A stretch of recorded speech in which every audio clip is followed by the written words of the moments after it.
Hi everyone, it's Karen. Welcome back to my channel because I hope you've been here before, or welcome anew if you're just finding us. You came for a juicy one.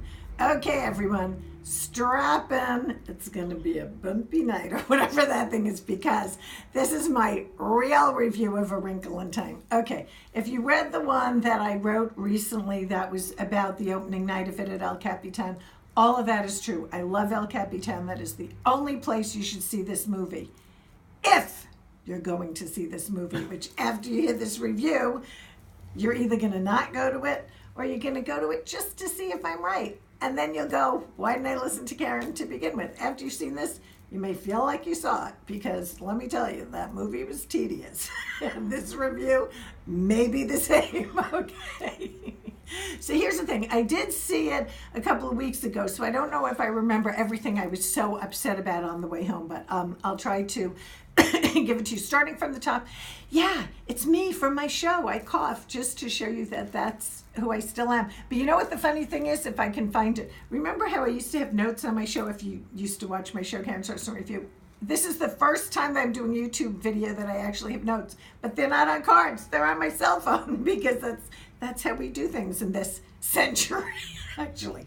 Okay, so here's a story, which is better than the story of A Wrinkle in Time. Let me tell you, first of all, that book is C-R-A-P. I don't, blah, blah, blah. Hopefully you're reading my review of it that goes along, like, you know, these videos fit into a written review. But let me tell you, thank God no one ever made me read this in school because I would have been more messed up than I am now going, what the F? Except I don't think I knew the word F in those days, except for one boy in my 6th grade class carved it into his desk and I was the class cleaner. Maybe that's why I don't clean now. And I go, Miss Nellick, excuse me. Okay, that's not, I wasn't a tattletale, but otherwise I would have been in trouble if she had seen it for herself. But when was she ever going to go to someone's desk and look to see if they carved in the F word? That's so stupid. I don't even know who said it's a bad word. Okay, that has nothing to do with this. We'll get into that some other time, but someone declared this word to be bad and now everyone's, oh my God, they said it. When I do word cubes and I get to like duck and muck and luck and everything, and then I just automatically try to do the F and they tell me it's not a valid word. Guess what? It is a valid word, just not for, you know, a kid's game. Okay, back to A Wrinkle in Time. So Wrinkle in Time, first of all, the book is awful. And the only way I know, because I didn't have to read it for myself, is when my little best friend Ronnie stayed with us when he was 11 in the summer. He had to read that, you know, to write a book report, you know, for September. And I would help him with that. But we started reading this and I hated it then. And he's like, what's Tesseract? I don't know. It's not a word. And now that I've seen the movie and I've done the research on it, the woman who wrote the book wanted to write a science fiction story in 1962. Oh, and guess what? This is not the research. This is what Stranger in a Strange Land. I did look up because I go, that's an awful lot like Stranger in a Strange Land who try to make everyone say the word grok, which actually in my word cube that I play, they give it to me, so it is a word now. So I go, wait a second, and I look it up. Stranger in a Strange Land was written in 1961. This woman in 1962, when I'm going to write an equally stupid book about a strange land, only I can't call it that, and I'll say the guy got there by some other stupid word, Tesseract, and everyone's going to, the stupidest thing, that I didn't even want to help Ronnie with his homework. I helped him with Catholic school homework. And one day he had to write about the epistles and I was in Rhode Island with him. And then the next day when I got to school, the teacher wasn't surprised to see me. I said, didn't you know I'm in town? She said, no, because I saw Ronnie's homework. I said, what does that mean? He wrote, I'm sorry, I can't write about an epistle because the person helping me is Jewish and she doesn't know what this is. He is so funny. So, but anyhow, so the same thing. So I said, you write the Tesseract yourself. This is so stupid. It looks stupid. So now I finally saw the whole story in this movie and it's beyond stupid. So the story is stupid. Nothing made sense to begin with. But really, to have Oprah in it, she ruined the whole thing. So it's supposed to be these 3 otherworldly women who guide them through something because, I don't know, I have 147 IQ and I didn't understand it. So it was crazy. No one in the audience was even reacting. It was that bad. And it was opening night and it was at the beautiful theater. But anyhow, so there's Oprah. I'm sure she chose to be the giant witch or whatever they were. The other two, Reese Witherspoon and Mindy, whatever her name is, were, smaller. And here's Oprah. And so it was probably perfect for her to do her phony English accent. Children, I'm going to take you someplace and you will find your father with sparkly lips. Guess what? I have that sparkly lip stuff too. And I don't have a fake English accent. But what Oprah does have that I don't have is her 100th nose job, okay? And as we can tell, I haven't even had one. Okay, some of you may think I had a partial one because you see the scar on my nose, but that was life-saving. That wasn't, believe me, if it were up to me. I said, what would have happened if I had left this, dangerous thing like in my nose? They said, in 10 years, you wouldn't have had a nose left. I said, we should have gone for 5. Okay, but anyhow, so I'm not against nose jobs, but Oprah's had her millionth one and she makes believe she's so natural. Like when she was fat, it was okay to be fat. Then when she lost weight, oh, it's disgusting. Here's some raw meat or whatever to show you how fat I was. And now she's fat again. Then she's like, whatever she is, that's what it's supposed to be. So anyhow, really, I don't think I'm the only one who thinks this. But what I wrote, and I mean this, while she was having her 1000th nose job, how about a mustachectomy? Because she could twirl that baby on the big screen. Okay, no, seriously. Girls, get rid of your mustaches. That is the number one thing. Seriously, mustaches are the worst. Like, we should wear earrings, then lipstick, then mascara, eyelash curl, whatever. But number one to all those, get rid of the mustache. Nobody likes a girl with a mustache. Unless you're a girl who's transitioning to a guy, then keep it, because then you're a step ahead of the process. I just thought of that now. Oh my gosh. But no, I mean, that's the truth. So anyhow, she has the mustache. You don't want to see her big like that, and she made herself even bigger. It is just crazy. And she was exactly herself. And Reese Witherspoon and I do like Reese Witherspoon, but she always has that little lisp and that like Valley Girl way of talking. And I don't think a witch talks with a lisp and Valley Girl talk, and then you're not really an otherworldly being. The only thing she didn't do is this, which I noticed, like, I can't talk Valley Girl unless I do this. Oh my God! That's the only thing she didn't say. And then Mindy, she was just spouting quotes. It could have been, those parts, first of all, the movie would have been bad anyhow, but at least if you had people who are not familiar with, you could think it's an otherworldly being. You don't go, what is Oprah doing up there, except, thinking she's grand again. Okay, so anyhow, so that's just one thing that upset me. The other thing is, so these kids have to go find these witches or ethereal beings, whatever they are. You see, that wasn't even clear.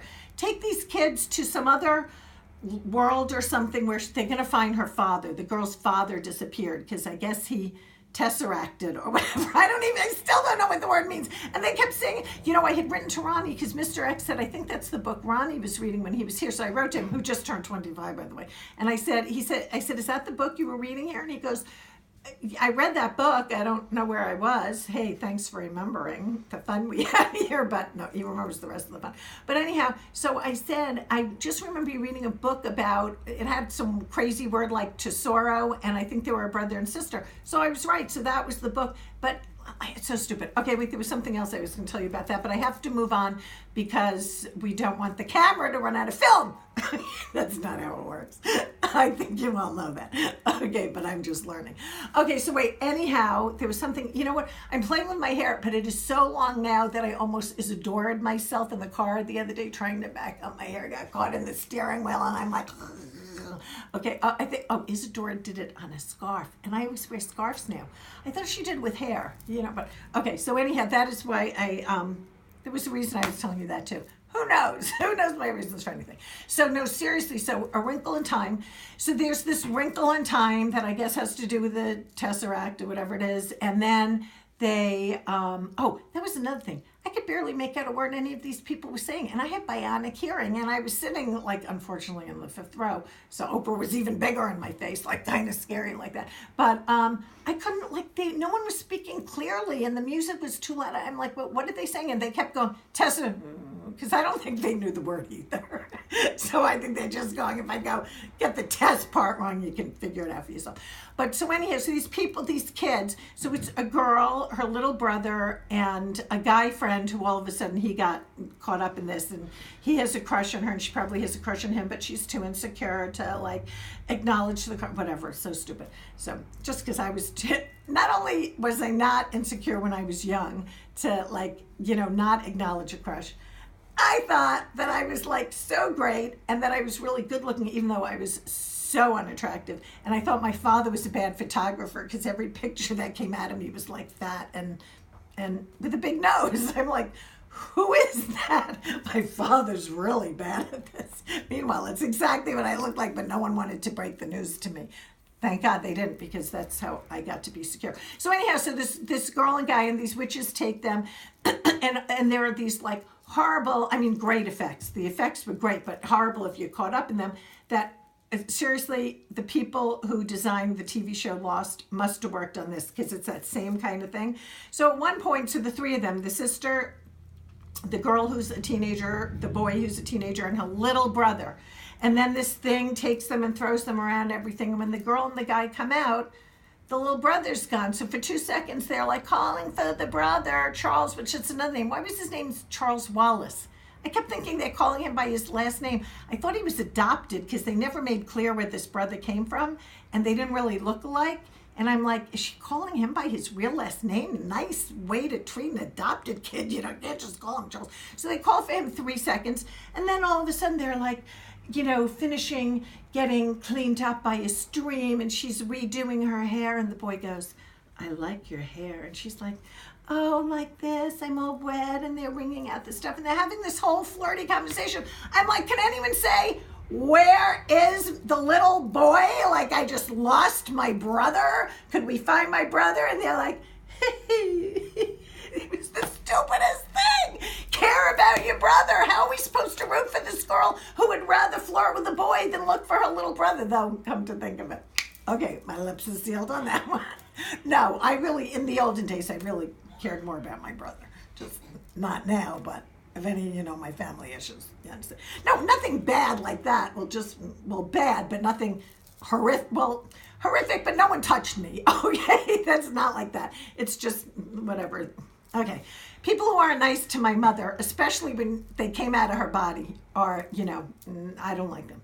Go see my other thing that I wrote about kindness. My other video is about kindness, and it's much shorter than this. So anyhow, after that, then blah, blah, blah, the more horrific things, they find the father. You think the girl would go, Dad, this is my friend Calvin or Calhoun. I don't even remember what his name is, but he was very cute. Thank God I had someone to look at. But she's like, when you go, Dad, this is this guy who came on this horrible journey to save you. I'd like you to meet each other. No, the schmo's standing there like Goody, like this, smiling. The kid had nothing to do, just smiling. Okay, you're back with your father. Then they have to travel through time again, go through all this stuff, get back through the wrinkle, get home.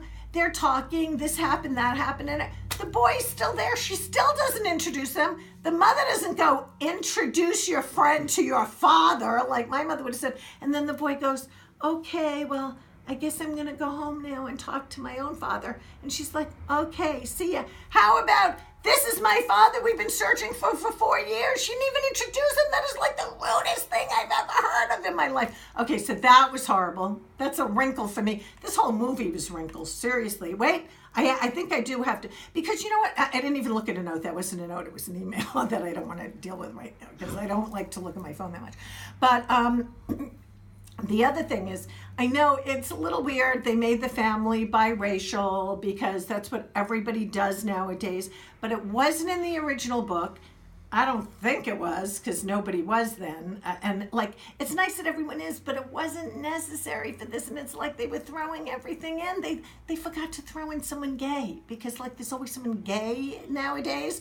They forgot that. And also, you know what? The girl who was the girl, she was good and she was cute, but with Oprah's influence, the girl I think is 14 now. When she's 16, Oprah's going to make her get a nose job. I know that, because I just could feel it coming, even though she shouldn't, because she's fine the way she is. But mark my words, in 2 years, we're going to meet back here and see. And the little boy, I have to say, was adorable and a very good actor, and he looked like Ronnie when Ronnie was that age, but he came out on stage because I was there opening night. The most obnoxious kid I have ever seen in my whole life. Seriously, I wanted to jump on stage and, reprimand him. Not touch him, just reprimand him harshly, because he said one joke. I didn't know who these people were because I wasn't alive when they were famous or whatever. I don't know if he said it once, he got a little laugh. He said it 30 more times. We get it. You're 5 years old and they're 100. It's enough. We get it, huh? So anyhow, I really didn't want to root for him, but he was very, very good in the movie. I think that was the only good thing. Oh, I didn't even know that the movie had started.